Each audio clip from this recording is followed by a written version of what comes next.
Hello all, welcome to main point study. I hope आप सारे के सारे ठीक हो। तो आज हम करने वाले हैं जी प्रैक्टिस पेपर, और ये ऐसा वैसा पेपर नहीं है, ये किसी सैम्पल पेपर का नहीं है। मैं आपको बता दूं, आप पर को ऊपर लिखा हुआ दिख भी रहा होगा, शिक्षा निदेशालय राष्ट्रीय राजधानी क्षेत्र दिल्ली। ये आपका जो जीएनसीटी है उसका अपलोड करा हुआ प्रैक्टिस पेपर है ये। तो इसकी इंपॉर्टेंस बहुत बढ़ जाती है, क्योंकि पूरे साल में एक ही ऐसा पेपर आता है आपके सामने जो वो अपलोड करती है जीएनसीटी, तो इसलिए इसकी इंपॉर्टेंस बहुत ज़्यादा है। और मैं आपको बता दूं, बिल्कुल भी शौक मत होना अगर 50 to 60% पूरा का पूरा पेपर इसी के अंदर से आ जाए तो। ठीक है। ठीक है, मैं ये शॉर्टी के साथ नहीं बोल रहा, बट मैं आपको एक और चीज़ बता दूं कि ये जो पीडीएफ है ना, ठीक है, ये मेरी बनाई भी नहीं है। पहली बात, जैसे मैंने बताया, जीएनसीटी ने अपलोड करे हैं, सीबीएसई की वेबसाइट पे आपको मिल जाएंगे। ये पूरा पेपर जो है ना, इस पेपर के 3-4 एमसीक्यू को छोड़कर मैंने हर एक क्वेश्चन मैच करवाया हुआ है अपने मोस्ट इंपॉर्टेंट क्वेश्चन से। ठीक है, अगर आपको नहीं पता तो मैंने भूगोल की, इतिहास की, सामाजिक विज्ञान की, यानी हमारा जो लोकतांत्रिक है उसकी, और हमारी अर्थशास्त्र की, मैंने मोस्ट इंपॉर्टेंट क्वेश्चन की पीडीएफ जो है मैंने अपने टेलीग्राम चैनल पे अपलोड कर दी है। टेलीग्राम पे जाकर मेन पॉइंट स्टडी नाइन्थ लिखोगे तो आप नाइन्थ के टेलीग्राम चैनल पे चले जाओगे, और वहाँ से आप डायरेक्टली पीडीएफ डाउनलोड करके लर्न करना शुरू कर देना। ठीक है, अगर आपके किसी भी बच्चे को डाउट है तो ये देखो, ये है ना 1 घंटे पहले मैंने वीडियो डाली थी, इसको ओपन करना। ओपन करोगे ना तो आपको पता चल जाएगा कि कितना सेम आता है और कितना सेम नहीं आता। हर एक क्वेश्चन मैंने मैच करवाया है, और इसी वजह से मैं इसमें मैच नहीं करवा रहा इस वाली वीडियो में, क्योंकि 40 मिनट की वीडियो बन गई थी। ऑल तो 20 मिनट में मैं पूरा का पूरा पेपर करवा सकता था, बट एक एक क्वेश्चन मैंने पीडीएफ से दिखाया, इसकी वजह से टाइम लग गया। ठीक है, तो अभी हम ऐसा नहीं करेंगे। तो इस वजह से जल्दी से अब करना शुरू कर देते हैं। याद है, दोबारा से मैं बता देता हूँ, मेन पॉइंट स्टडी नाइन्थ लिखोगे तो आप नाइन्थ के टेलीग्राम चैनल पे आ जाओगे, वहाँ पर मैंने पीडीएफ डाल दी है इंपॉर्टेंट क्वेश्चन की। ठीक है, चलो जी एमसीक्यू शुरू करते हैं, नीचे से एमसीक्यू शुरू करेंगे। ठीक है, चलो जी। अन्नपूर्णा स्कीम मैंने बता रखा है मोस्ट इंपॉर्टेंट क्वेश्चन में। अन्नपूर्णा स्कीम जो है ना, वो होती है जो हमारे वरिष्ठ लोग होते हैं ना, 60+ एज होती है, और उनके लिए जो है बिल्कुल ही राशन फ्री में दिया जाता है। तो जो अन्नपूर्णा स्कीम है वो जो हमारे दीन वरिष्ठ नागरिक है उनके लिए दिया जाता है। नेक्स्ट है कि खाद्य असुरक्षित लोग कौन से हैं। मोस्ट इंपॉर्टेंट क्वेश्चन की पीडीएफ में दे रखा है वाला क्वेश्चन। जो भूमिहीन है, जो प्राथमिक दस्तकार है, या जो निराश्रित, निराश्रित मतलब होता है, निराश्रित का मतलब होता है डेस्टिट्यूट, गरीबों में भी सबसे ज्यादा गरीब को निराश्रित कहते हैं। एक्चुअल में तीनों के तीनों लोग ही जो है वो खाद्य असुरक्षित है, तो इसका आंसर है ए बी सी तीनों। पारंपरिक दस्तकार होते हैं, जैसे कि जो मटके बनाने वाले है ना, जो पुरानी चीजें बनाने वाले वो होते हैं सारे। नेक्स्ट है कि हमारी जो निर्धनता रेखा है उसका आकलन कौन करता है। विश्व बैंक, राष्ट्रीय प्रतिदर्श सर्वेक्षण संगठन, भारतीय रिजर्व बैंक, या भारतीय निर्वाचन आयोग। तो इसका आंसर है B, National Sample Survey Organisation इसको इंग्लिश में कहते हैं। ठीक है जी, ये भी इंपॉर्टेंट क्वेश्चन की पीडीएफ में डायरेक्ट क्वेश्चन था ये वाला। अब बात करते हैं कि निर्धनता रेखा जो हमारी सरकार ने, या मैं बोलूँ नेशनल सैंपल सर्वे ऑर्गेनाइजेशन ने जो निकाली है ना, उसमें 2400 कैलोरी से अगर कोई ज़्यादा खाता है गांव के अंदर तो वो गरीब है, और 2400 कैलोरी से ज़्यादा खाता है तो अमीर है। अमीर नहीं है, सॉरी, निर्धनता रेखा से ऊपर आता है। और शहर के अंदर वो 2100 कैलोरी है। अच्छा, गाँव में कम है, गाँव में ज़्यादा कैलोरी है और शहर में कम क्यों? क्योंकि जो हमारे शहर के लोग हैं उनको ज़्यादा काम करना पड़ता है, ज़्यादा अधिक शारीरिक श्रम करना पड़ता है। तो इससे अपने को क्या पता चला कि दोनों बातें सही लिखी है। ग्रामीण क्षेत्रों में रहने वाले लोगों को अधिक शारीरिक श्रम या कार्य करना पड़ता है, तो दोनों सही है और दोनों का आपस में लेना देना भी है। इसका आंसर है ए। पता है कैसे? देखो मैं समझाता हूँ इसको, है ना। ऐसे सपो ये वाले क्वेश्चन करने का पता है क्या तरीका होता है? अजर्शन और रीजन को, अजर्शन में सबसे पहले जो बात लिखी गई है ना उसको चेक करो, रीजन में जो बात लिखी गई है उसे चेक करो, फिर देखो दोनों का आपस में लेना देना है या नहीं है। देखो मैं बताता हूँ, मान लो दो लड़के हैं ए और बी, दोनों के दोनों 9th क्लास में पढ़ते हैं। ठीक है, असर्शन में लिखा हुआ है कि ए जो है वो 9th क्लास में पढ़ता है, रीजन में लिखा हुआ है कि जो बी है वो भी 9th क्लास में पढ़ता है। दोनों ठीक बात तो है, बट दोनों का आपस में लेना देना है नहीं। कैसे पता करना है? देखो, ए 9th क्लास में है क्योंकि क्योंकि ए 8th क्लास में अच्छे नंबर लेकर आया था। तो अगर ये दोनों सही है और दोनों का आपस में लेना देना है तब होगा ए। बट देखो, पहले वाले मामले में ए भी 9th क्लास में, बी भी 9th क्लास में, दोनों सही तो है, पर दोनों का आपस में लेना देना नहीं है। लेना देना कैसे चेक करते हैं? क्योंकि लगाकर। ए जो है वो 9th क्लास में है क्योंकि बी 9th क्लास में है। ए 9th क्लास में क्योंकि वो 8th क्लास में अच्छे नंबर लाया था, है ना। गांव के अंदर 2400 कैलोरी है क्योंकि वहां के लोगों को ज्यादा शारीरिक श्रम करना पड़ता है। बन रहा है ना सेंस? तो इसी वजह से इसका आंसर ये है। ठीक है, ऊपर वाले क्वेश्चन पे आ जाते हैं। इसका आंसर तो ये आपको पता है, काम करने वाली जो होती है ना हमारी बल संख्या, वो है ये। ऊपर वाले क्वेश्चन पे आ जाते हैं कि इसमें से ये बताना है कि प्राथमिक क्षेत्र में कौन सा आता है। खनन आता है, क्योंकि व्यापार नहीं आता। व्यापार, बैंकिंग और बीमा, ये तीनों की तीनों हमारा तृतीयक क्षेत्र में आते हैं, और ये पेपर भी मैंने अपलोड कर रखा है। इनमें से कौन सा जो है वो सदस्य नहीं है संविधान सभा का, भारतीय संविधान सभा का? तो इसमें देखो सबके नाम जो है ना वो इंडियन लग रहे हैं, इसको छोड़कर। और सही बात भी है, कोई भी जो है वो अंग्रेज नहीं था भारतीय संविधान सभा में, तो इसका लॉर्ड कैनिंग नाम है, तो मतलब एक तरह से बहुत आराम से बता सकते थे आप। दूसरा, दक्षिण अफ्रीका में किन दोनों समुदाय के बीच में टकराव था? गोरों के बीच में और अश्वेत के बीच में। गोरे अल्पसंख्यक और अश्वेत बहुसंख्यक थे। इनमें से कौन सा राजनीतिक कार्यपालिका है? अभी नीचे एक क्वेश्चन भी दे रखा है राजनीतिक कार्यपालिका में, मैं आपको बताऊंगा अभी आराम से, बट मैं आपको बता दूं इसका जो आंसर है वो है जी हमारा गृह मंत्री। गृह मंत्री जो है वो राजनीतिक कार्यपालिका है। राजनीतिक कार्यपालिका क्या होते हैं? जिनको वोट देकर चुना जाता है। गृह मंत्री को वोट देकर चुना जाता है ना। बाकी देखो जिलाधीश इसका मतलब होता है डिस्ट्रिक्ट कलेक्टर, है ना। और गृह मंत्री का जो सेक्रेटरी होता है और जो पुलिस महानिदेशक होता है, ये तीनों के तीनों ना पढ़ लिख कर पेपर देकर आते हैं, बट गृह मंत्री जो होता है वो चुना जाता है वोट देकर। ऊपर आते हैं कि इनमें से लोकतंत्र के पक्ष में बताओ कि लोकतंत्र में लोगों को खुद को स्वतंत्र और सम्मान मानते हैं। लोकतंत्र में लोग जो है वो खुद को स्वतंत्र और समान मानते हैं। दूसरी बात है यहाँ पर टकराव जो है वो नहीं होते, और टकराव को सुलझाने का अच्छा तरीका, और लोकतंत्र में जो लोकतांत्रिक सरकार होती है वो लोगों के लिए ज़्यादा उत्तरदायी होती है। तीनों ही बात सत्य लिखी हुई है। ऊपर वाले क्वेश्चन पे आते हैं। एमनेस्टी इंटरनेशनल जो है वो एक अंतर्राष्ट्रीय मानवाधिकार संगठन है। सही बात है। ग्वांतानामो बे पर अमेरिका की नौसेना, ये भी सही बात है, पर दोनों का आपस में लेना देना है नहीं। तो यानी सही तो है दोनों, पर दोनों का आपस में लेना देना नहीं है, इसलिए इसका आंसर बी होगा। ठीक है। ऊपर वाले क्वेश्चन पे आते हैं। ये वाला क्वेश्चन है ना, मैं बहुत ही ज्यादा मतलब आप कह सकते हो कि शौक हो गया कि मतलब ये क्वेश्चन गलत है। इसका ऑप्शन जो है वो गलत है। इसमें पूछा गया है कि एससी के लिए, मतलब बड़ा शौक हुआ मेरे को ये देखकर कि यार ये गलत कैसे कर सकते हैं। एससी के लिए लोकसभा में 84 सीटें और एसटी के लिए 47 सीटें रिजर्व है। इसमें देखो नज़दीक कोई भी नहीं है। आप कोई भी आंसर लिखोगे आपको पूरे मार्क्स मिलेंगे। ठीक है, टेंशन लेने की जरूरत नहीं है। ऐसे कभी गलत हो जाता है ना पेपर में तो मिलते हैं मार्क्स। भारत में सभी धर्मों का सम्मान होना चाहिए, तो ये क्या है? इसको कहते हैं पंथ निरपेक्ष। ठीक है जी। चलो जी ऊपर आते हैं। सबसे ज़्यादा जनसंख्या घनत्व वाला जो है वो राज्य कौन सा है? पता है आपको, बिहार है। सबसे कम घनत्व वाला कौन सा है? अरुणाचल प्रदेश है। सबसे ज़्यादा पढ़ा लिखा राज्य केरल है। ठीक है। लूनी रिवर कहाँ बहती है? पढ़ा था हमने, मोस्ट इंपॉर्टेंट क्वेश्चन, भारतीय मरुस्थल में। इंडियन डेजर्ट का जो पैराग्राफ था उसमें दे रखा था। ये एक रिवर है। ये भी मोस्ट इंपॉर्टेंट क्वेश्चन में मैंने दे रखा है। सारे ये मोस्ट इंपॉर्टेंट क्वेश्चन में, अभी तक एक भी एमसीक्यू ऐसा नहीं है जो मोस्ट इंपॉर्टेंट क्वेश्चन में ना हो। अभी ऊपर आएगा एक ऐसा एमसीक्यू। ठीक है। जो भी है देखो साफ बताता हूँ। अगर कोई एमसीक्यू नहीं दे रखा मोस्ट इंपॉर्टेंट क्वेश्चन में तो मैं साफ बोलूंगा कि नहीं है। ठीक है, क्लियर है। और अगर किसी बच्चे को डाउट हो, जैसे मैंने बता दिया, टेलीग्राम पे मेन पॉइंट स्टडी लिखना। मेन पॉइंट स्टडी 9th के टेलीग्राम चैनल पे आप आ जाओगे, वहाँ पर मैंने पीडीएफ वगैरह दे रखी है, मैच कर लेना खुद। 2,900 किलोमीटर लंबी ये रिवर है, मानसरोवर झील से निकलती है, और जास्कर नुब्रा श्योक इसकी सहायक नदी है। तो जास्कर जास्कर नुब्रा और श्योक जो है वो जम्मू कश्मीर के इलाके में मिलती है। तो जम्मू कश्मीर के इस तरफ कौन सी, जम्मू कश्मीर में कौन सी जाती है रिवर? सिंधु रिवर। ठीक है। नेक्स्ट है कि ये तो पता ही है, 1914 के अंदर जो है वो हमारा रूसी साम्राज्य का राजा कौन था? Jar Nicholas second. नेक्स्ट है कि न्यू हार्मनी करके एक फैक्ट्री किसने बनाई थी अमेरिका के अंदर? रॉबर्ट ओन्स ने। आ जाओ जी आगे। कि समाज, ये देखो दोबारा से, ये भी पढ़ा हुआ है हमारा कि समाजवादी निजी संपत्ति का विरोध करते हैं। सही बात है। पता है क्यों विरोध करते हैं? क्योंकि उनको लगता है निजी संपत्ति में सिर्फ एक ही बंदे का फायदा होता है, और यही बात लिखी हुई है देखो नीचे, कि संपत्तिधारी जो व्यक्ति होता है सिर्फ निजी फायदे के विषय में ही सोचता है। तो दोनों सही है और दोनों ही का आपस में लेना देना है, तो आंसर होगा ए। नेक्स्ट, ये वाला क्वेश्चन था जो मैं कह रहा था। ये वाला क्वेश्चन था जो मोस्ट इंपॉर्टेंट क्वेश्चन में नहीं था। वैसे तो ये जो ये वाला क्वेश्चन है ना, ये वाला भी मोस्ट इंपॉर्टेंट क्वेश्चन में नहीं था। चैप्टर में पढ़ाया था, जब मैंने चैप्टर के नोट्स वगैरह पे पढ़ाया था, बट वैसे नहीं है ये वाला क्वेश्चन। ठीक है। आ जाओ जी ऊपर।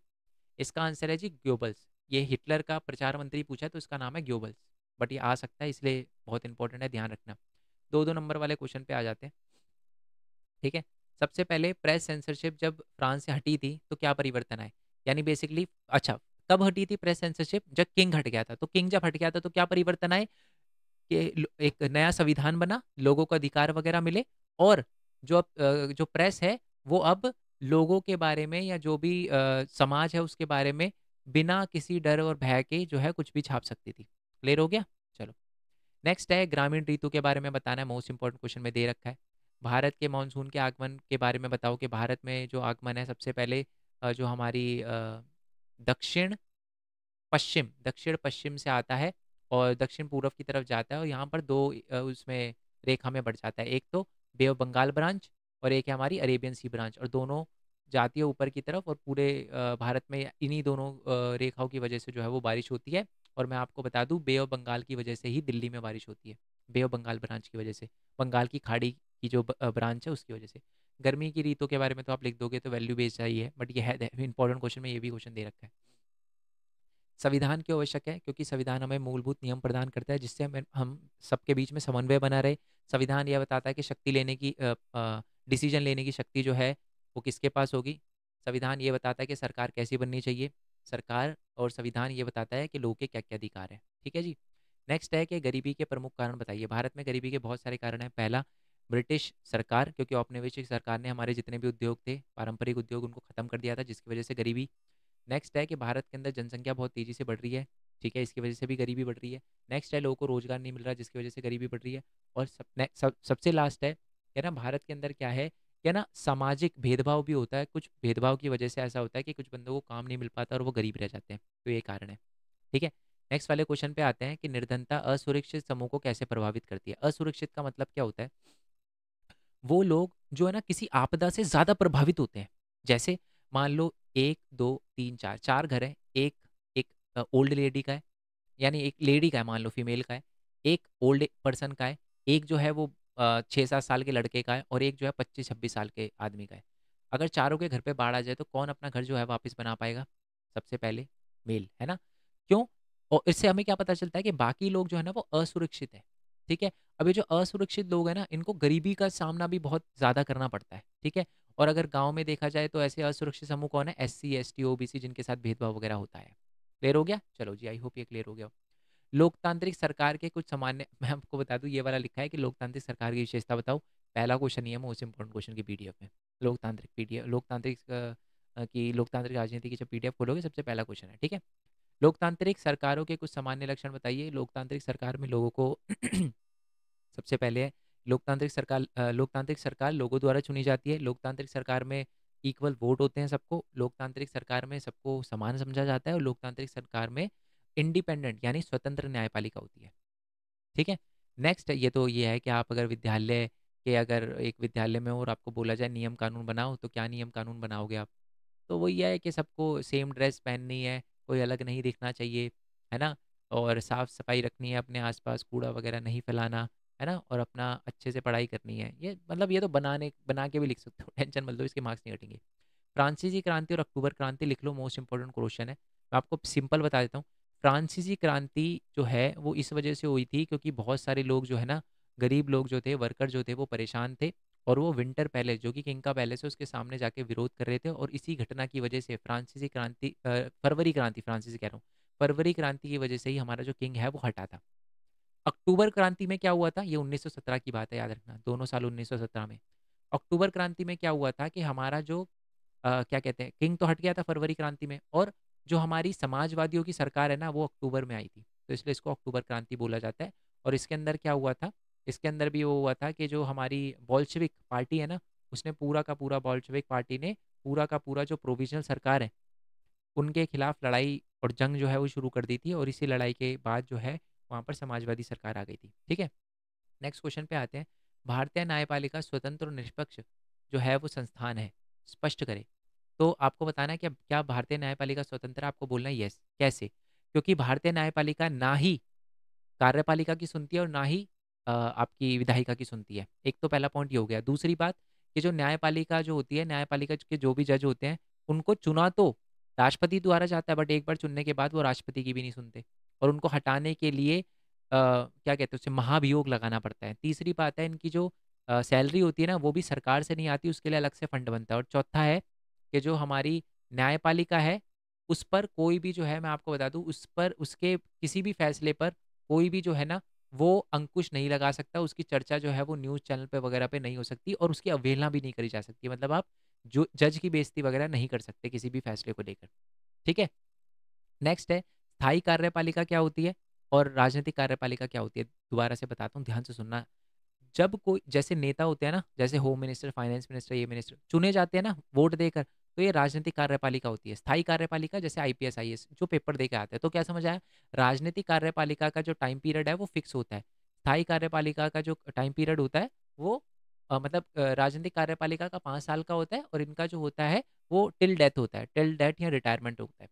दूसरी बात, इनके लिए कोई जो शैक्षिक योग्यता नहीं चाहिए होती, कोई भी नेता बन जाता है कुछ भी, है ना, चाहे वो 12वीं पास हो फिर भी उसको एजुकेशन मिनिस्टर बना देंगे, या 12वीं फेल भी हो। है ना? बट जो स्थायी कार्यपालिका होती है उसके लिए आपको मिनिमम क्वालिफिकेशन चाहिए, मिनिमम शैक्षिक योग्यता चाहिए, जैसे कि आपको ग्रेजुएशन होनी चाहिए आईपीएस आईपीएस के लिए। ठीक है? नेक्स्ट है कार्यपालिका की अपेक्षा में ये और हाँ, याद रखना जो हमारी मैं आपको बता दूं जो राजनीतिक कार्यपालिका उसके पास ज़्यादा शक्ति होती है, स्थायी कार्यपालिका के पास कम। यानी आईपीएस आईएएस के पास थोड़ी कम पावर होती है और ये जो मंत्री वंत्री होते हैं उनके पास ज़्यादा पावर होती है। ठीक है? नेक्स्ट वाले क्वेश्चन पे आते हैं कि जर्मनी के अंदर महिलाओं की स्थिति कैसी थी? बड़ी खराब थी। क्यों? क्योंकि महिलाओं को बोला जाता था कि आपको गुड मदर बनना है, आपको अच्छी माता बनना है और आपको सिर्फ और सिर्फ जो नॉर्डिक जर्मन आर्यन है ना, उन्हीं बच्चों को पैदा करना है और आपको जूइश के साथ यानी जो यहूदी लोग हैं उनके साथ बिल्कुल भी संपर्क में नहीं रहना, ना उनसे शादी करनी है, ना आपका जो बच्चा होना चाहिए वो भी यहूदी नहीं होना चाहिए। ठीक है? यानी उसके काले बाल और काली आंखें नहीं होनी चाहिए, उसके ब्लॉन्ड बाल यानी भूरे बाल होने चाहिए और नीली आंखें होनी चाहिए उसकी। और अगर कोई लेडी ऐसा करती थी यानी किसी जूई से शादी कर लेती थी तो उसको बहुत ज़्यादा कड़ी सजा दी जाती थी, पनिश किया जाता था। और जो लेडी किसी नॉर्डिक जर्मन आर्यन बच्चे को पैदा करती थी और नॉर्डिक जर्मन आर्यन पर्सन से शादी करती थी उसको अवार्ड दिए जाते थे। 4 बच्चे पे सिल्वर, 6 बच्चे पे ये ब्रॉन्ज, 6 बच्चे ओके 4 बच्चों पे ब्रॉन्ज, 6 बच्चों पे रजत पदक जिसे हिंदी में कहते हैं, 6 पे सिल्वर और 8 या 8 से ज़्यादा पे गोल्ड मिलता था। और विद्यालयों में क्या स्थिति थी नाज़ीवाद की? तो नाज़ी जर्मनी के अंदर विद्यालयों का बहुत बुरा हाल था। कैसे? सबसे पहले जो क्या किया कि नाज़ी ने जो भी हमारे यहूदी टीचर थे उन सबको निकाल दिया। उसके बाद है ना जो हमारे जो नॉर्डिक जर्मन आर्यन है, ठीक है? उनको और जो यहूदी लोग हैं उनको अलग-अलग बैठने के लिए बोला गया और बाद में यहूदी बच्चों को और बाकी जो बच्चे थे उन सबको स्कूल से निकाल दिया गया और गैस चेंबर में ले जाके उनको मार दिया गया। एक नया सब्जेक्ट भी लाया गया जिसमें जिसको बोला जाता था रेशियल साइंस। ठीक है? जिसमें रंग उसके बारे में बताया जाता था कि सबसे ऊपर जो है वो नॉर्डिक जर्मन आर्यन है, सबसे नीचे यहूदी है। ओके? और साथ में स्कूलों के अंदर क्या होता था, भेदभाव वगैरह भी किया जाता था बहुत ज़्यादा। येस और नो? और बोला जाता था कि बच्चों को कि आपको हिटलर की पूजा करनी है ना? और लोकतंत्र को नहीं मानना और जूइश लोगों से भी हेट करना है। ओके? क्वेश्चन नंबर 32 पे आते हैं। बेरोज़गारी क्या है और बेरोज़गारी के प्रकार बताइए? मैं आपको बता दूँ बेरोज़गारी क्या होती है, जब एक पर्सन काम करना चाहता है परंतु उसे काम नहीं मिलता तो उसको बेरोज़गारी कहते हैं। बेरोज़गारी 2 प्रकार की होती है, एक तो होती है प्रच्छन्न बेरोज़गारी, छुपी हुई बेरोज़गारी जिसको कहते हैं।